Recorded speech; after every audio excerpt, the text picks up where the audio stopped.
4 تا داشت چیز گذاشتیم، کدوم تو این آهنگ خفن بود؟ همه گفتم پیشرو. برای چی باید زیر 100,000 تا باشه چنل یوتیوبش؟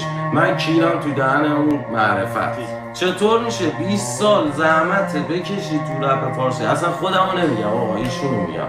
چطور میشه 20 سال زحمت بکشی، زندان بری، فلان بری، بیسار بری، یه کسکشی نیاد برات یه دونه پاسپورت بده، بریم اونجا UN امضا بزنیم؟ من شاشیدم تو این معرفت. اگه من دارم اشتباه فوش میدم، من خودم مادر، ولی داشت یه موقعی باید بیا بگی من کیرم تو این داوری دیگه. این چه داوریه؟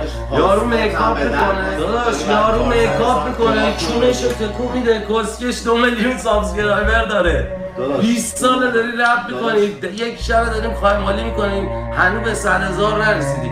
خب این آدم معرفت رو باید با پا بری تو کسته ننه.